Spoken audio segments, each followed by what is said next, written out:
खबरें विस्तार से। सोपोर में सैदपुरा बाईपास क्षेत्र के पास 2 आतंकवादी सहयोगियों को गिरफ्तार किया गया है। विशिष्ट इनपुट के आधार पर सुरक्षा बलों ने 2 आतंकवादी सहयोगियों को पकड़ा है। उनके कब्जे से 15 पिस्टल राउंड और 25 AK-47 राउंड, एक IED और 2 हैंड ग्रेनेड सहित आपत्तिजनक सामग्री, हथियार और गोला बारूद बरामद किए गए हैं। जानकारी के अनुसार पुलिस, सेना और CRPF द्वारा तलाशी अभियान शुरू किया गया। इस दौरान 2 संदिग्ध लोगों को घेरा तोड़ने के प्रयास में भागने की कोशिश करते हुए देखा गया, लेकिन सतर्क सैनिकों ने दोनों को पकड़ लिया। दोनों ने कबूल किया कि वो स्थानीय सक्रिय आतंकवादी बिलाल अहमद मीर के लिए सहयोगी के रूप में काम कर रहे थे, जो प्रतिबंधित आतंकी संगठन लश्कर से जुड़ा हुआ है। जम्मू कश्मीर पुलिस प्रमुख DGP दिलबाग सिंह ने जिला मुख्यालय रामबन के कहूबाग में जियो मिस का उद्घाटन किया। इस मौके पर उनके साथ IGP Jammu Mukesh Singh, DIG DKR range doctor Sunil Gupta और SP रामबन मोहिता शर्मा मौजूद रहे। उद्घाटन समारोह के बाद DGP ने सुरक्षा बलों के साथ बैठक की, जिसमें सुरक्षा हालात और अमरनाथ यात्रा पर चर्चा हुई। इस मौके पर DGP दिलबाग सिंह ने कहा कि G20 के लिए सभी तैयारियां पूरी कर ली गई हैं। उन्होंने कहा कि जम्मू कश्मीर के पर्यटन को वैश्विक स्तर पर लाया जाना चाहिए, ताकि जम्मू कश्मीर की अर्थव्यवस्था को और बढ़ावा मिल सके। केवल यही था जिसका आपने खुद ही जिक्र किया है कि आज जहाँ टारगेट कैंप बना रेनोवेट हुआ, उसकी इनॉग्रेशन की। उसके अलावा हमारी जहाँ security and line order scenario के बारे में मीटिंग होगी। डोडा किश्तवाड़ रामबन रेंज की सुरक्षा सिक्योरिटी की दृष्टि से क्या हालात हैं उनका जायजा लेंगे, और जहाँ के हालात जैसे पहले से बहुत अच्छे बेहतर हुए हैं उनको और बेहतर किया जाए, उसके लिए योजना बनाएंगे। आने वाले टाइम की बड़ी इवेंट्स हैं, यात्रा आने वाली है, उसकी दृष्टि से जहाँ पर यात्रियों के लॉजमेंट के क्या अरेंजमेंट होंगे, सिक्योरिटी के क्या इंतजाम होंगे, उसके बाद पीपल्स कॉन्फ्रेंस के अध्यक्ष सज्जाद गनी लोन ने कुपवाड़ा में एक जनसभा को संबोधित करते हुए नेशनल कॉन्फ्रेंस की आलोचना की। उन्होंने कहा कि जब कभी भी जम्मू कश्मीर में चुनाव होंगे, नेशनल कॉन्फ्रेंस पहला दल होगा जो भाजपा के सामने भीख का कटोरा लेकर जाएगा। उन्होंने कहा कि NC ने अतीत में भाजपा के साथ गठबंधन किया और भविष्य में भी अपनी मजबूरियों के कारण वो ऐसा करने से बाज नहीं आएगी। गौरतलब है कि जम्मू कश्मीर पीपल्स कॉन्फ्रेंस ने तहीगाम क्षेत्र में एक कार्यकर्ता बैठक का आयोजन किया, जिसमें PC अध्यक्ष सज्जाद गनी लोन समेत वरिष्ठ नेता मौजूद रहे। जम्मू कश्मीर में आज अलग अलग जगहों पर आग लगने की कई घटनाएं हुई, जिसमें लाखों रुपए का नुकसान हुआ है। त्राल की जामा मस्जिद में अचानक आग लग गई, जिससे मस्जिद को भारी नुकसान हुआ, जबकि पुलवामा के बकरीपुरा में 2 दुकानें जलकर राख हो गईं। वहीं किश्तवाड़ में 2 मंजिला इमारत में आग लगने की घटना घटित हुई है। देखिए रिपोर्ट।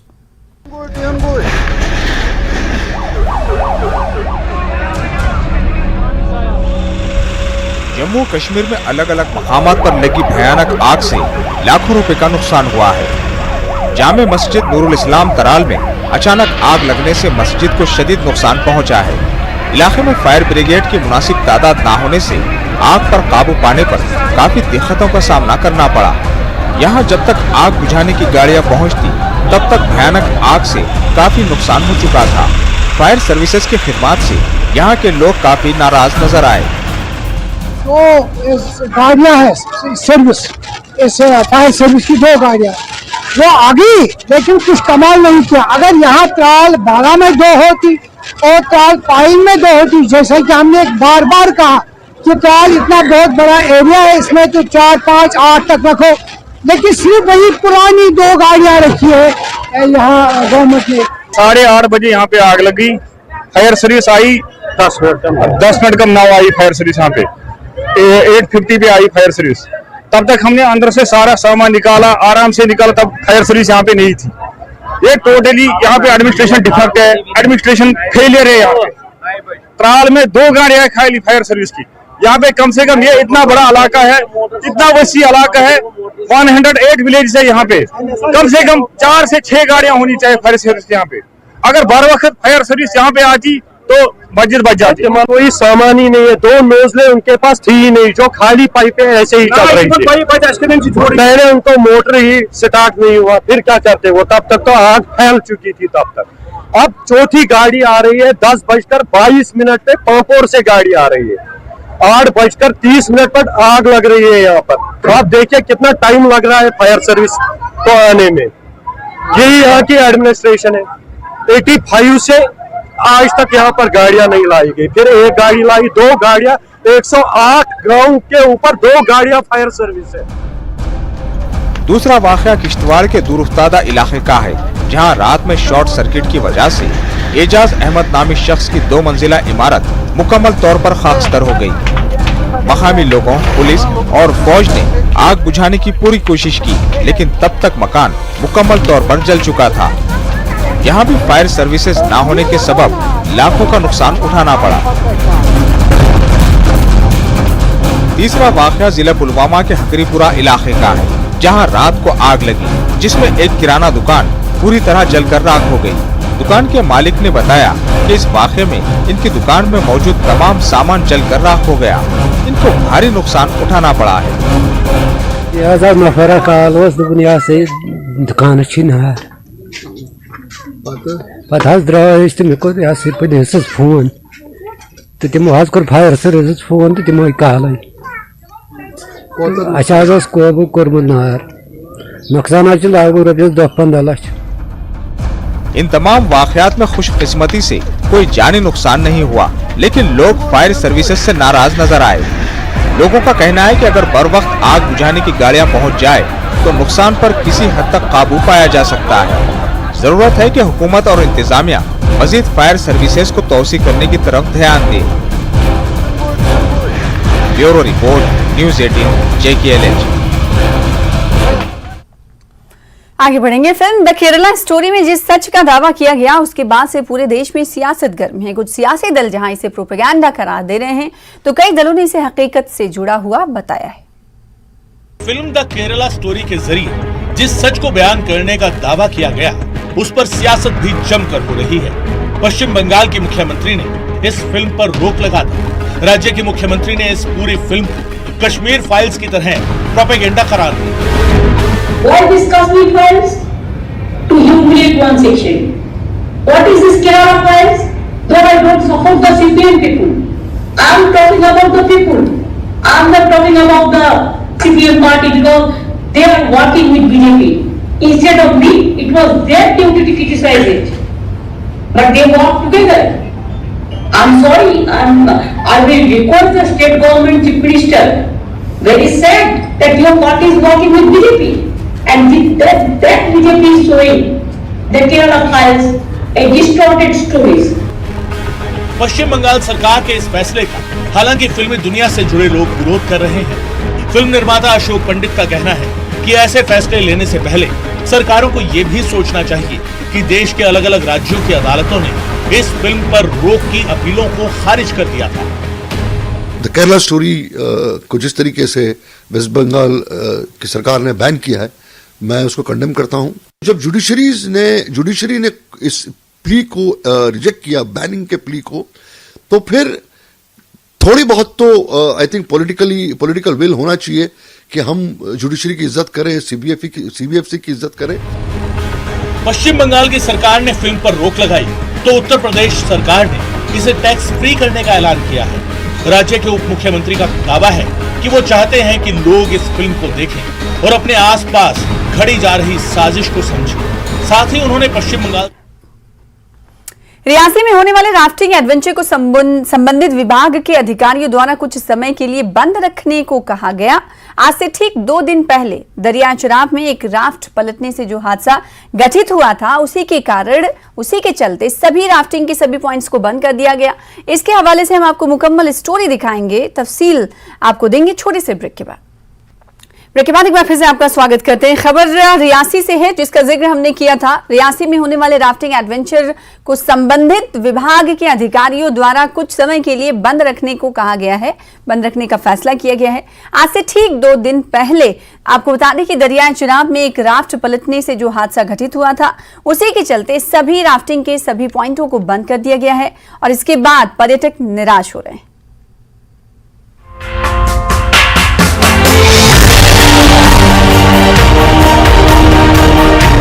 राफ्टिंग में एडवेंचर का आनंद लेने के लिए पर्यटकों की होड़ हमेशा दरियाए चिनाब के निकट स्थित एडवेंचर कार्यालयों में देखी जाती थी।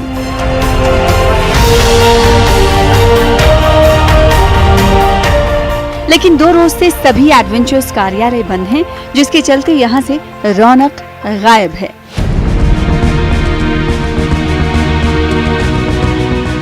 इसी कारण यहां के सभी कारोबारी परेशान दिखाई दे रहे हैं।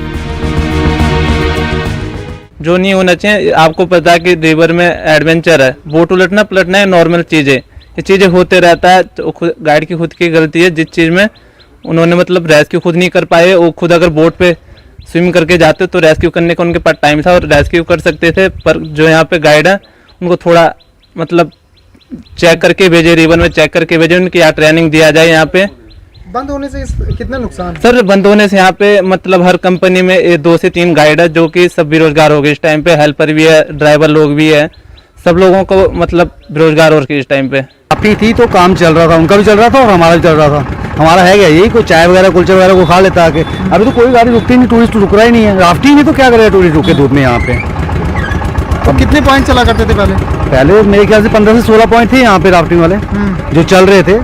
अब छोटा सा एक हादसा कल परसों जो हुआ है, कोई इतना बड़ा नहीं इशू नहीं है इसका। ये तो होता है एडवेंचर में ऐसे रिस्क तो नॉर्मल बात है, होते हैं। और उसके साथ साथ पूरी फैसिलिटी के साथ जाते हैं टूरिस्ट, सेफ्टी जैकेट रहती है और गाइड साथ रहता है। बचाया भी गया बाकायदा, कोई ऐसा कुछ नहीं हुआ। लेकिन चलो अब आगे पता नहीं प्रशासन क्या सोच रहा है और क्या करेगा, लेकिन खुलना चाहिए। बताया गया कि एक हादसे के बाद राफ्टिंग एडवेंचर बंद होने से सैकड़ों लोग बेरोजगार बैठे हुए हैं। सभी का रोजगार पर्यटकों के ऊपर ही निर्भर था, लेकिन पिछले 2 दिनों से सभी राफ्टिंग पॉइंट बंद हैं, जिसके चलते स्थानीय दुकानदार भी चिंतित हैं और राफ्टिंग ऑपरेटर भी। और वहाँ से बच्चों और मेरे घर वालों को इच्छा हुई कि भाई रिवर राफ्टिंग के लिए जाते हैं। हम वहाँ से टैक्सी किया, इधर आए रिवर राफ्टिंग के लिए, पर यहाँ के पता चला कि बंद है। बंद क्यों है? बंद नहीं होना चाहिए। अभी जो बंद है इसीलिए कई घर बेघर हो रहे हैं, मतलब कई लोगों की रोजगारी छीन चुकी है। और हमारे स्टाफ बच्चे जो है वो रिवर राफ्टिंग के लिए आई, बोला इधर रिवर राफ्टिंग होता है, तो अभी हम रिवर राफ्टिंग के लिए आए हैं। पर अभी कुछ दिखता नहीं है, कुछ मुझे पता चला कि इधर कुछ सब बंद हो गया है। हमारे साथ बच्चे हमारे जो ये लोग वो भी निराश हो चुके हैं। अभी क्या चालू होना चाहिए यार, कुछ हादसा हो जाए बंद नहीं होना, उसके लिए सेफ्टी होनी चाहिए, पर बंद नहीं होना चाहिए, चालू रखना चाहिए। वहीं चिनाब की उठती लहरों के बीच राफ्टिंग का आनंद लेने के लिए आए पर्यटक भी चिंतित दिखाई दिए। उनके चेहरों पर निराशा दिखी। कारोबारियों सहित पर्यटकों ने स्थानीय प्रशासन और जम्मू कश्मीर पर्यटक विभाग से गुहार लगाई है, सुरक्षा के साथ राफ्टिंग को एक बार फिर से शुरू किया जाना चाहिए।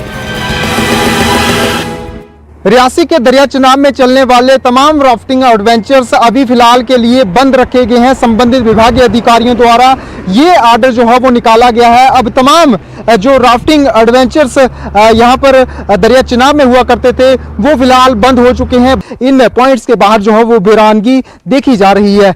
इससे पहले यहाँ पर खासी रौनक होती थी, हजारों पर्यटक यहाँ पर रुका करते थे और यहाँ पर लोग रोजगार भी कमाया करते थे। लेकिन अब जो है वो सुनसानी हर एक पॉइंट्स के बाहर जो है वो जरूर देखी जा रही है। न्यूज़ 18 नेटवर्क के लिए करणदीप सिंह, रियासी।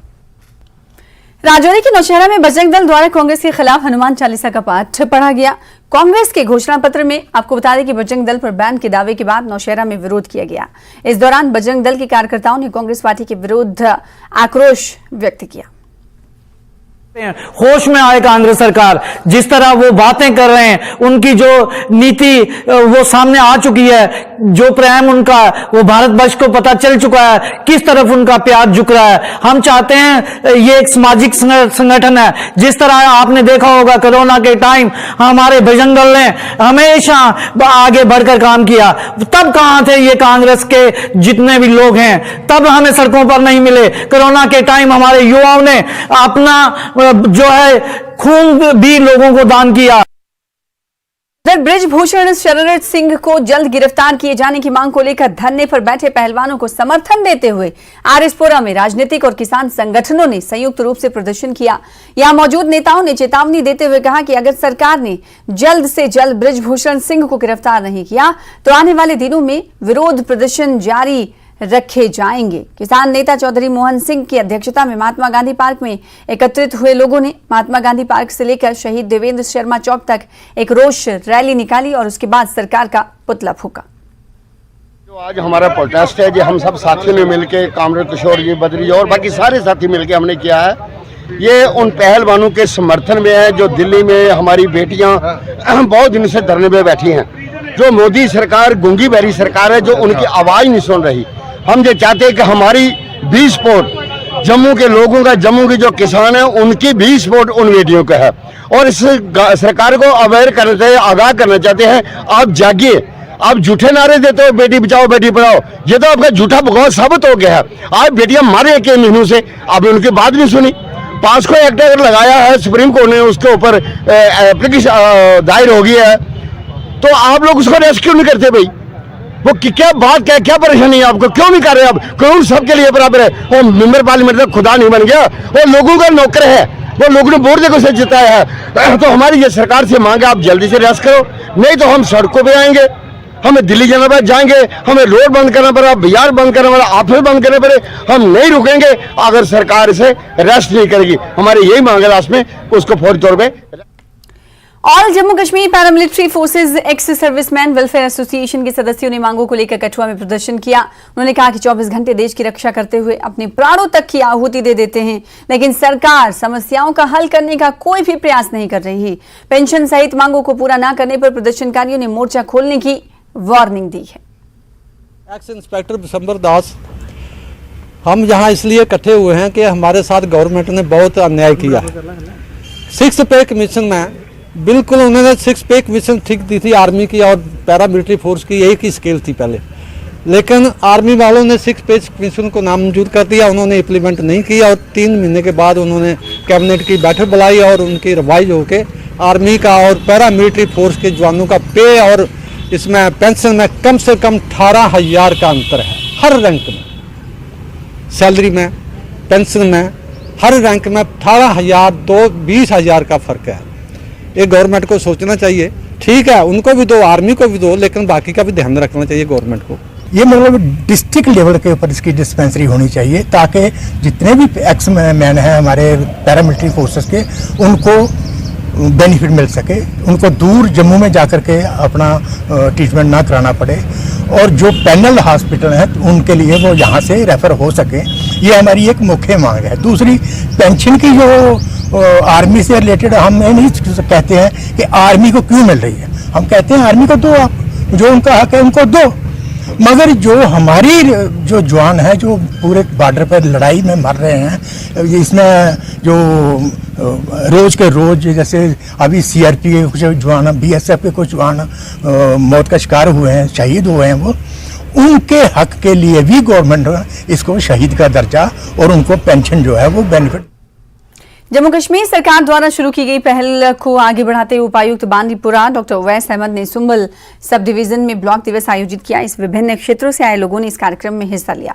हाल ही में हुई बारिश से प्रभावित क्षेत्रों में पेयजल आपूर्ति, सिंचाई, बिजली आपूर्ति की बहाली सहित अन्य समस्याओं को इस मौके पर रखा गया, जिसमें जो रिप्रेजेंटेटिव्स हैं इनके वो आए थे और साथ में हमारे जो डिस्ट्रिक्ट और डिवीजनल लेवल ऑफिसर्स रहते हैं वो भी मौजूद थे, जिसमें यहाँ के जो लोगों के जो मेन इश्यूज़ हैं वो भले ही इरिगेशन के रिलेटेड हो, फ्लड स्पिल चैनल के रिलेटेड हो या फिर जो बाकी मसले मसाइल रहते हैं उन पे बातचीत की गई और हमारे मैक्सिमम जो इश्यूज़ थे, जो मसले थे वो यहीं पे हमारे डिपार्टमेंट्स को डायरेक्शन दी गई है कि उनको रिजॉल्व किया जाए और कोई ऐसा इशू नहीं सामने आया कि जिसको हमें लगा कि ये रिजॉल्व नहीं हो सकता है हमारे लेवल पे, तो ये बहुत बड़ी बात है। और एक और चीज़ मैं ये कहना चाहूँगा कि जो इंफ्रास्ट्रक्चर है हमारा, उसको लेके जो हमारे PRIs हैं और जो यहाँ पे जितने भी लोग हैं और जो हमारे डिपार्टमेंट्स हैं, उनकी मेहनत से हमारे जो मैक्सिमम क्रॉनिक इशूज़ हैं, वो वाटर सप्लाई के रहे हों, वो इरीगेशन के रहे हों, वो या तो कंप्लीट हो चुके हैं या दूर होने के वो बिल्कुल